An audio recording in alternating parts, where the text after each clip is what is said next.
What is up, fight fans? I'm Jason Burgos for Sherdog.com, and I am joined by the UFC's 11th ranked bantamweight, a man who was set to compete in Ohio. Then it was looking like maybe it was going to be Vegas for what could be called UFC Apex Center 1, but we'll now have to wait a while to see where and when he next steps into the octagon. And that man is Cody Stamann. Cody, thank you for the time in what has become a frustrating time throughout the sport and the world. Yeah, I wish this was just happening to me. It'd be a lot easier, but it's happening to everybody. And it's really wild. It's really wild. I mean, I feel like I'm in a episode of some weird ass TV show right now. I mean, really, I don't even know how to explain. I mean, talk to me. The feeling that I get. Tell me about what you were just telling me about off the air, because everybody's kind of knowing what's going on near them in their state, in their city, and stuff like that, but maybe not even thinking about what's going on elsewhere. I mean, you're in Las Vegas, a major city. Tell me about what you were just telling me about how crazy it is right there now. So, I mean, I've never been to the Strip or anywhere remotely close to the Strip when it's not absolutely packed. Monday at 9 a.m., there's people out and about doing stuff. It's 24/7 all the time in Vegas. It's a ghost town right now. It's a legit ghost town. It's crazy. I've never seen anything like it. I mean, this town just literally shut down. I mean, there's a 30-day mandatory lockdown, essential businesses only. It's crazy. Nevada is like, they're really, really strict. Obviously, with the amount of travel and different foreign people that you'll get in this place at one time. I mean, they had to shut everything down. This could have basically been like a hub for the coronavirus to spread all over the place. What's the guidelines and the state protocols they're doing for you? Because similar here in New York, and I've heard about this in Colorado too, talking to Mark Montoya, they're closing the businesses. It's the same thing, non-essentials, trying to do the limited amount of people. I know the CDC, I think the CDC is at 10 people or less for gatherings, 6 feet, social distancing. Like what's it over there? Like they're even talking about sheltering in place, like they've done in San Francisco, here in New York, where people are just pretty much stuck at home for weeks, and they may get fined if they're leaving for purposes other than what they're allowed. Like, is there talk of that in Vegas, like anything like that?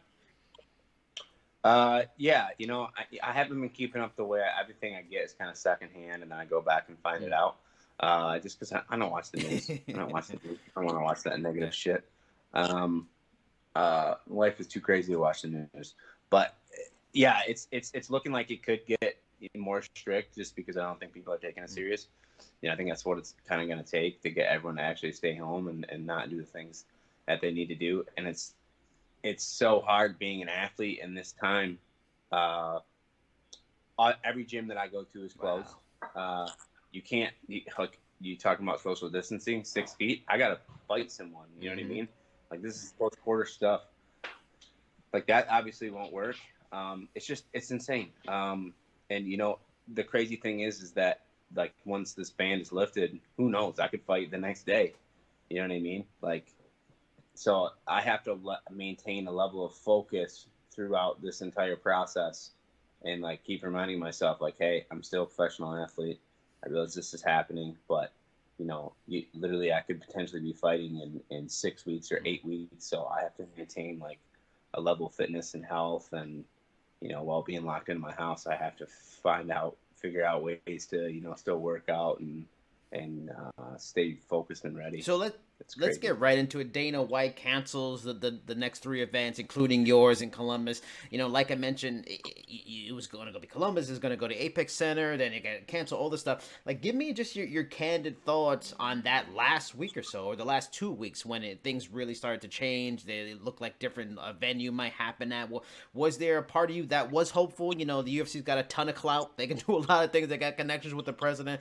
Especially with the UFC Brasilia still going on, empty arena. Was there hope? Or was it kind of just, if you see the news, you hear from people, you're seeing things, you felt like the writing was on the wall and the chance of this happening was probably not likely? So, I mean, for me, I knew it was inevitable that things were going to change, but I knew that Dana White and the UFC, they were committed to making these fights happen. Like, they weren't going to stop 100%. We were going to fight. I mean, I'm a fighter. I don't give a shit about the coronavirus. It didn't scare me. I didn't care if we fought in front of 9 million people and everyone had the coronavirus and I was getting it after the fight. I didn't give a shit. like whatever. I'm a healthy young guy. I'll be fine in 24 hours. Uh, the thing is like once the governor of Nevada stepped in and the Nevada athletic commission came in and said, we're shutting everything down until the 25th until we know more. Like then, Dana White and the UFC, everyone's hands are tied. There's nothing they can do. They can't like overrule that. So I'm super like I can think I'm speaking for everyone. I don't know like what all the other athletes' feelings are, but like just like my group of people that I train with, I mean, like no one gave a shit about it. You know what I mean? Everyone was just like, "Fuck the coronavirus. We're still training. We're still getting ready for a fight."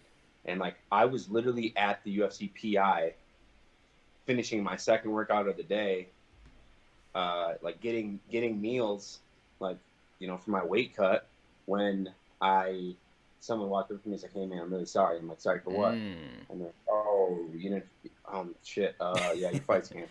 Sheesh. And I was like, "Damn, really?" And then I went and grabbed my phone and I missed off my manager and I'm like, that's the phone call. And then it was like, yeah, everything's postponed. And like I want answers, right? I want answers. I'm like, all right, okay, so it's postponed, but when is it going to happen again? Yeah. And like that's not fair because you know what I mean. I think if it is up to the UFC and my management and my opponent, probably like, dude, we fight next week. You know what I mean? There's the way we planned. Like screw the coronavirus, but we can't. You know what I mean? We don't know how bad this is going to get. And like I'm in the same boat as everybody else. Like, I don't know when I'm going to work again, and I don't know what the hell how bad this is going to get. How many more mandates are going to be put in place? I don't know if we're going to be locked in our house, and like you were saying, that we're going to be fined if we try to leave. Like God knows, like how like extreme this is going to get, and like that weird ass unknown. It's freaking everybody out. So for me, it's just about staying positive and controlling things I can control, and that's kind of what I'm focusing on. Day by day. I'm still getting 2 workouts in. I don't care if I got to do them in my backyard, or my freezing ass pool. I don't care like what it takes. I don't care what it takes. Like I'm still gonna get my work done, and I'm still gonna stay healthy. Like I said, I did say that I was gonna eat all my food in 2 days, but I'm only like halfway through it, so I think I'll still wait for the next one. But yeah, it's just so surreal and so crazy. And like I said, like I do honestly feel like this is just like happening to me. Like I'm in this alternate universe, and I talk with everyone else. Yeah. And like, Yep. my whole family's locked Yep. down. Our business is basically shut down. Like no one's working. None of my friends are working. And it's just like it's just such a surreal time. And someday we're gonna look back and do. You remember that? Yeah. Remember the apocalypse of 2020? You remember that shit? We'll look back and we're gonna, tell our kids and stuff about it. But going through it right now, it's weird. I talked to Gilbert Burns and Brandon Moreno, and they were the lucky group. They were able to be on the Brasilia card, get their fight in. You in this last group of 3 events, the people on it weren't that lucky. How big is the financial hit for you? Because I know a lot of fighters sometimes will pay airfare and hotel for like maybe friends and family. They're gonna go see them fight. Maybe some certain members of the corner. Was that a big thing? Did you lose out on money for the trip to Ohio? Did you lose out and try to do an advanced trip to Vegas thinking it was gonna get switched and you get that along with not even getting the payday? You didn't. It's not like you went there lost, but still you're gonna make something. You didn't even get that show money. Like how big of a hit is just the whole thing to just go up in the air like that and fairly far into preparing for it? So I was a little bit smarter this time. I saw everything that was happening with the coronavirus, and so I kind of waited to buy a lot of the plane tickets and stuff. And then when I went to book a hotel room, the hotel that we were staying at was booked, and I was like on a waiting list in case someone canceled. So I actually didn't have any money invested in Ohio, but I did have several training partners here, and that gets expensive really really fast. And like like more than the money, it's the time, it's the discipline, and it's all the things that I lined up and all the things that I organized. You know what I mean? Like in preparation to win a fight. I don't take this shit lightly at all. Like, I mean, I'm dead serious in fight camps, and that's why I've been so successful in my MMA careers. Because like I don't fuck around. Like, I am in the best shape. I do everything right. I'm disciplined. I'm focused. I absolutely, like, I leave no stone unturned. Um, in preparation for a bout, and then, you know what I mean, to do all that work for 10 weeks straight. Just the diet, everything is on point. Man, my body feels amazing. Like, it's a good place mentally. And then all this shit starts happening. I'm still focused, and I'm like, fuck it, I don't care. Like, Wolf, we can fight it in Ohio. We can fight at the Apex. We can fight in my backyard. I don't give a shit. Let's just fight. And then, like, the rug gets pulled out from underneath me. And, like, I want to, like, honestly, like, I just want to freaking cry and feel sorry for myself. But I'm like, this isn't just me, it's the whole freaking country, and everyone's dealing with this BS, and there's a lot of fucking weird shit going on. So, like I said, I'm just trying to control everything I can at this, crazy juncture in my life, in our lives, in our freaking society, and just, keep a positive mindset, and hopefully, when they rebook it and the shit blows over, there's going to be even more attention on the fight and on everything, and we'll just go back to square one. I've done this before. Shit, I just did this last year with Rob Font, and when I got hurt for that fight, and that was a different situation. That was a situation where I had invested so much money into that training camp, and then getting hurt, 2 weeks before. It's fucking miserable. It's a horrible feeling. I'd rather get hurt at the beginning of the fight camp. That way I can just, I don't have all that time and money invested. But this is nothing new. It's part of being an athlete, part of being a person. Ups and downs. Just gotta ride it out and stay positive. I was talking to Julio Arce yesterday. He does instruction and training at like a Tiger Schulman's affiliate here in Queens, New York. And a lot of fighters have side jobs in general. A lot of them are training instructors at the gyms they work out of or their own gyms. Some just have regular side jobs. I know, Javi Ayala, when I was talking to him a few weeks back, he still has his Target job. He's had since high school. Some people have regular jobs. Is your primarily your finances based off your UFC purses, or do you do some kind of work outside of the UFC? And is that work, if you do, affected by all these local state government things that are going down with closing businesses and stuff? So absolutely. So my family owns a restoration company. I've been a part of that since I was a really young kid. So I'm not as hands-on as I used to be. I don't go to work 3 days a week, 4 days a week, like I used to when I lived in Michigan. But there's still a lot that I do from a distance, and like that's 100%. I mean, that's not even like the phones aren't ringing, nothing's happening. I was actually gonna go home and maybe help with a job after this fight. I was gonna go work for a month or whatever, and that job was a government job, government contract, and they just yanked the rug out from underneath us. So it's yeah, I mean, it's this is the really, really bad for everyone, but it's really, really bad for the middle class. And like this coronavirus is killing small businesses. It's killing people like me who I'm kind of a small business in myself as an athlete, and then also running a family business, a small family business, like it's people like me that are affected most financially by something like this, to where, if I worked for, some large corporation, I might be getting kickbacks right now, or they might still be paying me from home, things like that. So I think I can represent everyone in the small business industry, people that own mom and pop shops. Like, this is hurting, you know what I mean? This is hurting now, but I've always been smart with my money. I'm a saver from, I don't even know where I get it from, but I just hate spending money. So luckily, like, I'm prepared for something like this. Like, this could go on for a year and I'd be 100% okay financially. And, I've got, 10,000 rounds in my garage. So, if I'll just start looting my neighbor's shit.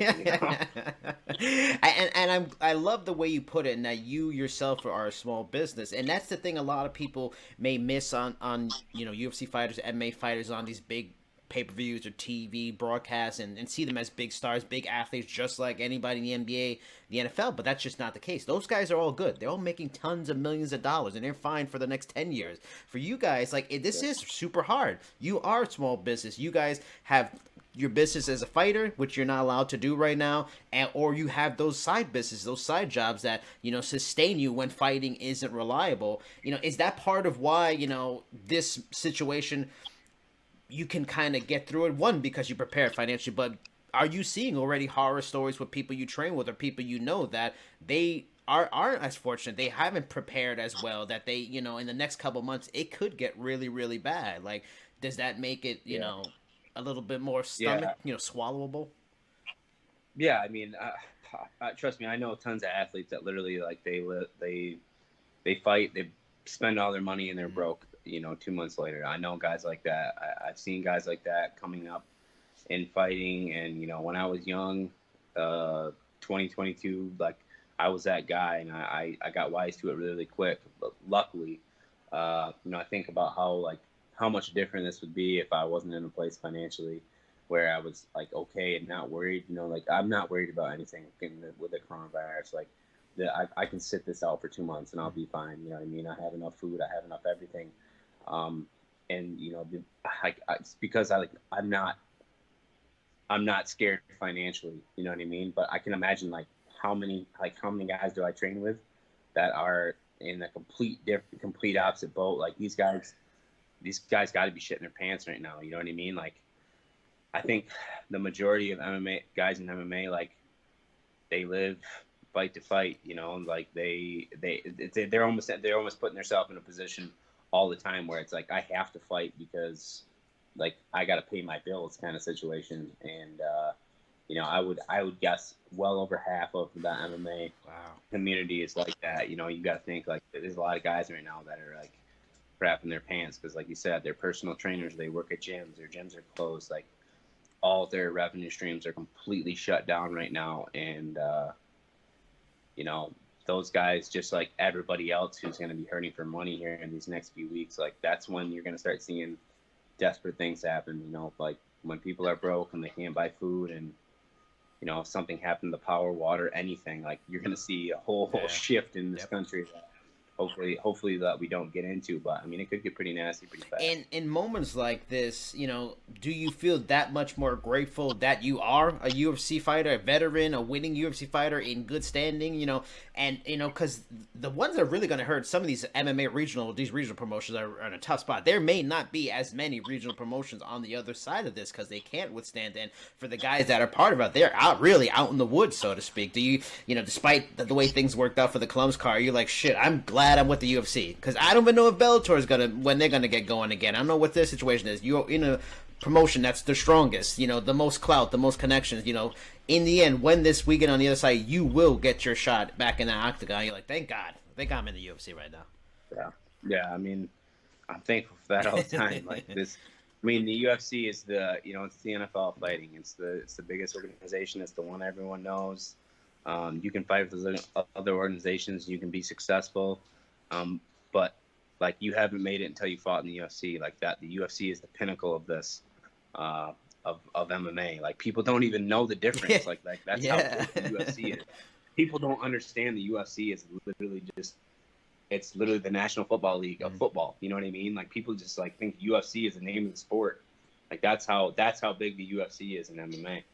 So I mean, yeah, absolutely. Like I count my blessings every day, but it's also like I'm at a point where it's like, dude, I've worked my ass off and sacrificed so much to be this athlete and to be this person that like it was inevitable for me. Like I knew like when I started this shit that like I knew that I was a good athlete, right? I've been successful in every sport I've ever done growing up, and I'm not bragging. I'm just saying the truth. Like I'm a really, really athletic dude.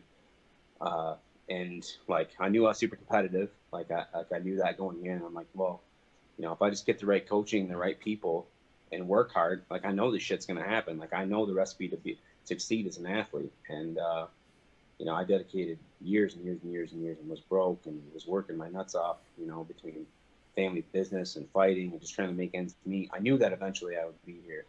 And obviously, I'm happy to be here, and there's a level of comfort here. But I'm also not like, I don't feel like I'm where I want to Mm. be. There's still so much more I need to do. I'm still really, really hungry, and that's what's so Yeah. hard about this is that like the gyms are closed, everything's closed, and I know I got a fight coming up, and I'm going freaking crazy because I'm like, dude, I want to.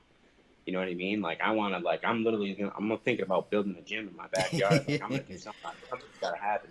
You know what I mean? Like I can't sit still like this. I'm going a little stir crazy. So, um, yeah, it's gonna be tough these next few weeks.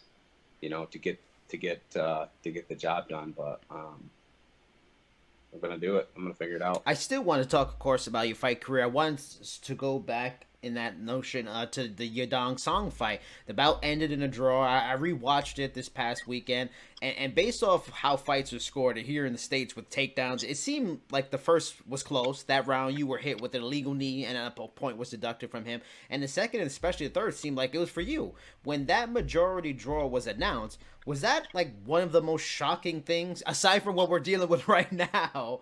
One of the more shocking things you've ever encountered during your career? It's been a weird 6 months of my life. Yeah, that was a complete shock. I mean, I went back to the first round, and I got two takedowns, and then the stand-up exchanges were back and forth. I think we were like neck and neck in the significant strike exchanges, but I had two takedowns.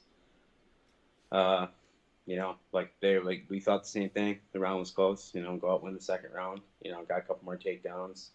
Uh, I assumed I won that round too. And then the third round, I absolutely dominated him, like almost finished him at the end. So, I mean, there was no question. Like, I wasn't even thinking that I was getting screwed on the judges' Yeah. scorecards. I'm like, I obviously won that Yep. fight because not only did I almost win every single round, maybe lost one, but he got a point taken away. Yeah. So I'm like, this is in the bag. On to the next one, and then that majority draw comes out, and I'm just dumbfounded. I can't believe it. And at first, I'm like pissed, but I'm like, they fucked up. Somebody subtracted the number on the wrong side. I'm like 100%. I want to see that. I want to see the scorecards. They made a mistake. Like that was like what my coach said it. I said it. Like after it was announced, like a few people in the UFC came up to me and was like, dude, get those scorecards because I think they messed up. Wow. And I was like, yeah, yeah, yeah, yeah. And when we got the scorecards, and then when I saw the scorecards, I was like, what? You know what Yeah. I mean? Like, what the fuck? Uh, but again, not exclusive to me. It's happening to Yeah. Yeah. everybody. You're seeing it. You're seeing it constantly. I think Jonathan Martinez and what's that guy's name? Andre Yule. Jonathan Martinez. Yes, like that fight, clear 2-1. Clear 2-1. Obvious. Obvious. You don't need to be a fight fan. You don't need to know anything about fighting to know that was like it was obvious that one guy won one round, the other guy won the other two because it wasn't close. You know what I mean? And then judges scorecards come out, the other guy wins, and you're just like, how? You know what I mean? And it used to be every now and then you'd see a crazy scorecard, and everyone would be Yes. everyone would be upset about it. But now it's like happening every Yeah. weekend, and you're like, what in the hell is going on? And like this isn't. It's not like this is happening in regional promotions. You know what I mean? This isn't.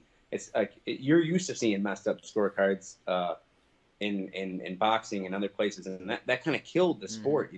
Like bad scoring killed boxing. That's why people didn't want to watch because it was like, you know what I mean? Like this guy's the favorite, this guy's the underdog. The underdog goes and kicks the other guy's ass, and you're like, and then he doesn't get the decision. And you're like, what the hell? And like that kills the sport. And like if we don't do something with MMA, like people aren't going to stop tuning in. They're going to be like, well, this is fixed anyways. You know, so I think that the UFC, the brass, and the athletic commissions, they got to come up with something. Either there's got to be like there's got to be more. Sorry, my dog. It's right. Gilbert Burns' dog was barking all the time. Yeah, just a dick, man. He just wants attention. So he starts barking and stuff, trying to get something out there. There's nothing out there. He's just barking and nothing. Shut up. Yeah. But it's just I brainstormed because I don't want to be one of the guys that was just a freaking whistleblower that's just bitching and doesn't have any ideas. I don't want to be one of those guys that stands out there with a sign. This MMA judging sucks, and I'm mad. So I'm just voicing my opinion. I wanted to be someone that maybe like came up with an idea that maybe the right person heard, and they were like, that's actually a pretty good idea. So it's a super complex problem. I think one of the main problems is the small athletic commissions, like, Washington, D.C., and some of the places where there's not many fights. You get these judges that literally probably don't have any experience. In my case, 2 judges had no MMA, had never judged MMA before, and they're judging, the first time they're judging is in the UFC. So that's absurd. So I think, something the UFC and maybe other big promotions could do is kind of collaborate, have in-house judging, have 3 guys that they work with exclusively, that they know are fair and do a good job and call the fights fairly, and they're consistent every week. They bring those guys to kind of pair up with the 3 local athletic commission guys. So like, you might have, a couple guys from California, a guy from Nevada, flying to Washington, D.C. to kind of even things out if things are getting weird. You know what I mean? Because they do that with refs. You see refs from all over the place go to the same events at different places.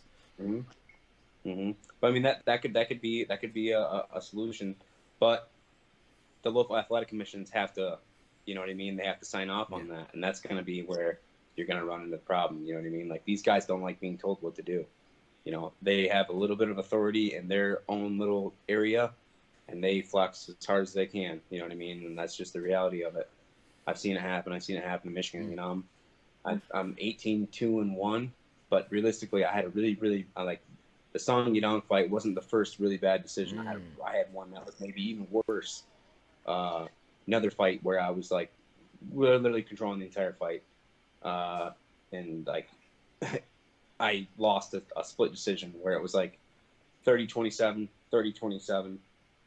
Or I'm sorry, it was a draw. I don't remember how it was bad either way. One guy had me winning all the rounds, and the other 2 had I don't know. It was just the scorecards were really funny. Like, they were really inconsistent, and like another guy had him winning all 3 rounds. It was just really weird. And it was a really, really funny scorecard, and it didn't make any sense. And then afterwards, one of the judges like went back and like he sent me a message on Facebook and was like, "Hey, I messed up. Wow. I accidentally scored it the wrong way. I thought you were in the blue corner and he was in the red corner. I scored it." He says this to me, right? So I take this to the athletic commission and like show him these messages. I'm like, "Hey, look, he admits he's messing up." And they're like, "Not much we can do." Like, they just like blew it off like it was nothing. Like, and I'm like, "This guy's admitting that he made a mistake." And I asked him, like, would you come to a meeting and talk? And he was like, "No, because I don't want to lose my job." And I'm like, "How do you have a fucking job? Like, how do you have a job? How do you have a job? You can't tell the difference between blue and red?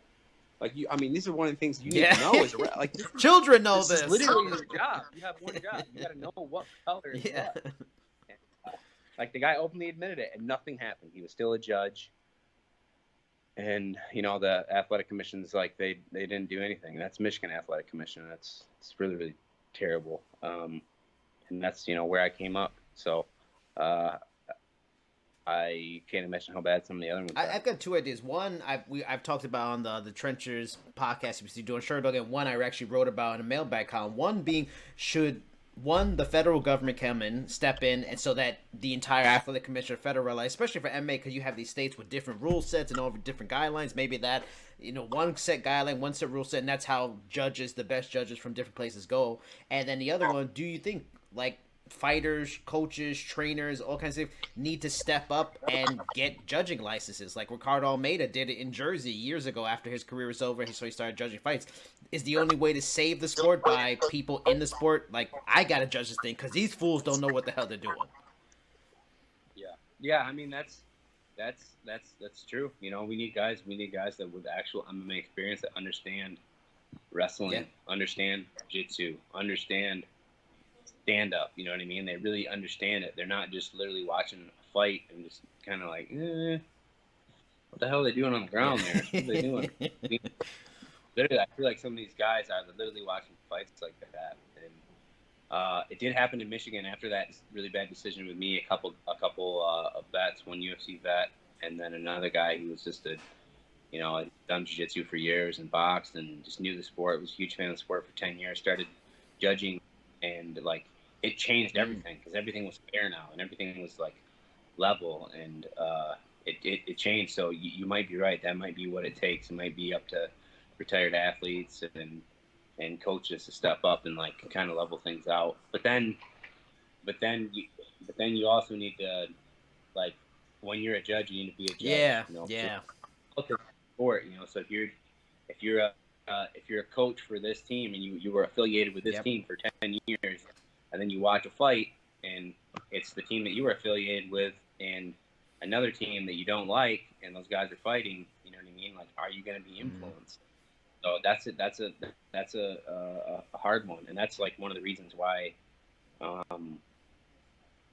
thought maybe that if you brought some like a neutral party from a different state that doesn't know anyone, and they judged it, but judging is subjective, so you're never going to get like 100% consistency at all. But I just feel like this isn't boxing. This isn't boxing. There's only 3 rounds. So we need more. We need more judges. We don't need 3 judges. We need 7. That way things are more consistent. No, keep it going. Keep it going. Go ahead. No, that's it. Last 2 questions. The first being for the virus. It seemed like a lot of people that are most affected are the elderly and people with pre-existing conditions. Are there any people, friends or family, that are in that kind of category, older relatives and stuff like that? Maybe not in Vegas, but somewhere else that you kind of worried about a little bit right now. You may not see them for a while. And stuff like that. Yeah. Both my parents are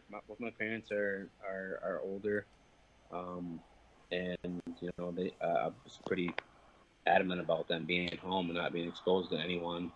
And then this morning I was on the phone with my mom, and she was saying that my aunt got a fever and she's got all this going to the doctor, and they were just like having lunch together last week, and I was just like, you know what I mean? And luckily, like, she doesn't have the coronavirus. So, I mean, that's obviously a blessing, but she is sick. I mean, hope she feels better. But yeah, it's terrifying. It's like I didn't go home because I'm like, dude, I've been exposed to millions of people in the last, 2-3 weeks. So I'm like, I 100% could be a carrier that's not showing symptoms, and I don't want to expose anyone that I care about. So I mean, that's why I'm here. Luckily, being here, I'm not exposing anyone that can't handle it. So yeah, I mean, it's super scary. Anybody that's got older parents, I mean, they got to think like, like maybe this isn't going to affect me directly, but it's scary because someone you care about to really get hurt, and it's your fault. There are a lot of tough things going on right now. People losing their jobs, layoffs, businesses closing, like we talked about, family members you got to worry about. But let's be a little selfish for entertainment's sake. We need some entertainment. We need some laughs. But so, is there something right now that you are most bummed, most disappointed, most sad about being suspended or pushed back or not happening because of this damn coronavirus? Fast and Furious 9 being pushed back next year. A lot of people bummed about. Black Widow suspended for a little bit. A Witcher 2 production. NBA, NHL, MLB all suspended. No March Madness. A lot of people love March Madness. Is there something like, God damn it, coronavirus, you fucked me out of this for the next few weeks? I'm pissed. Yeah, I mean, obviously my fight. Yeah, of course. I'm pissed about that. I'm pissed about that. Not so much because of the fight. I'm pissed because I was on such a good diet for so long, and then this shit happened, and I fell off the wagon. I gotta get back on it again. I gotta do this whole dieting shit all over again. I freaking hate dieting. It's my absolute favorite thing. But the thing that's really like bothers me about this whole coronavirus is people that are going to the store and buying shit up, buying necessities up that people need and reselling them online. So not only, like you said, are people losing their job, they can't feed their family, they're freaking out. They got people that are going to the grocery store taking baby formula was one. I just posted something about it. I said in an interview that I would be willing to help anyone that needed help because I'm in a position to help, and I feel like I have an obligation to help people if they really need it. A couple people reached out to me, and they weren't asking for favors. They weren't saying like I'm broke. They're like, dude, I can't get this stuff. Like if in your area it's possible for you to get it, please, I'll pay you. I'm like, don't worry about that. I'm like, just send me your address. I will find the shit. So I've been like calling stores and calling all kinds of stores trying to find baby formula, right? And like they're like, yeah, sorry, like every time we put it on the shelf, it's gone. I'm like, what the hell, I mean? Like, I understand people are stocking baby formula, but then I go online and I realize that people are reselling it. You know what I mean? Like a $30 thing of baby formula is now $200, and it's like, holy shit, what kind of sick bastard does some stuff like that? So I call and I find out that a Walmart's gonna have it. So I go to the Walmart, I get there super early and buy some other stuff. Just while I'm waiting, and then I'm waiting, and the lady's like, putting stuff in the thing, and they gotta unlock it and whatever. And some guy standing next to me, and he's like, it's crazy, right? And I was like, dude, it really is. It's insane. He's like, no. He's like, it's crazy. He's like, dude, you can freaking buy this stuff, and you can literally sell it online for 10 times the price. And I'm like thinking like in my head, and I'm like, no way. There's no fucking way he just said. Should have punched it right there, Cody. I am perturbed because like not only have a couple people like reached out to me that are super scared about this, like I've been calling all over the place and driving all over the place, exposing myself to all kinds of shit, trying to like, find this for somebody, because I did promise them that I would make it happen. And I'm like, I'm not going back on my word. Someone like, there's a kid that needs food, and this is the asshole right here, and I'm so mad. Elbowed him right in the face. I know, and in hindsight, I'm like, I should have just went to jail. I should have just gone on right there and just bailed me out. Would have made a great story. Would have made a lot better story than the story. But I looked at him and I was like, "Are you serious?" And he's like, yeah. like he's the man. And I just looked him dead in the face and squared up with him. And I was like, listen, man, if you buy this baby formula, I'm going to cripple you. And he's like, what? And I was like, I'm going to beat the fuck out of you right here in this store. Yes. And I'm like, just grab your shit the fuck out. And he looked at me and like I don't think he thought I was serious. Like he's like kind of like, huh? And I'm like, dude, I'm dead fucking serious. I'm like, get the fuck out of here. And I'm getting like, I'm got fucking crazy eyes. I'm probably like sweating, veins are popping on my head. Like I get all fucking flustered and crazy. And I think he could see it. And he was like, dude, just relax, man. You freaking relax. And like he's not moving. And then I stepped up and I was getting ready to hit him. He's like, Jesus, man, what the hell? And the lady, like the Walmart lady's like, is everything okay? And I'm like, oh yeah, everything. It's gonna be fine real soon. He like, struts away, like he's still like side-eyeing me as he's walking away, like he's gonna do something. And I was just like, dude, make my day. Like this would be so much better if you like actually grew some balls and did something. Like I'm trained for a fight. I'm ready to go. Short, and she was like, what was that about? I'm like, that dude's gonna come in here and buy all this stuff. And she's like, I won't let him buy it. She's like, I won't let him buy it. And I was like, please don't, because I can't like hang out here all day. You know what I mean?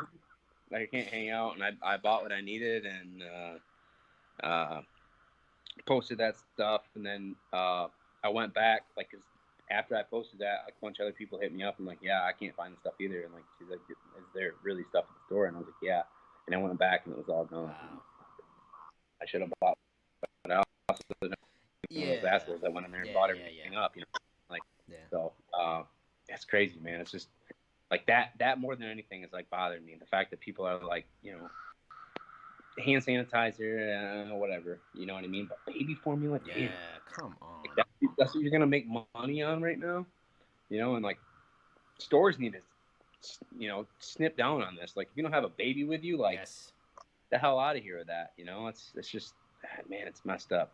It's messed up, man. It makes me sick in my stomach that people are doing that. It's like, whatever. You want to buy up some toilet paper, so some guy's got to wipe his ass with his hand, whatever. You know what I mean? Like it's not life or death. Like stealing fruit from a fucking baby. Yes. I mean, like, fucking crazy. Like that, and like in hindsight, if I see this guy again, I'm just gonna start swinging.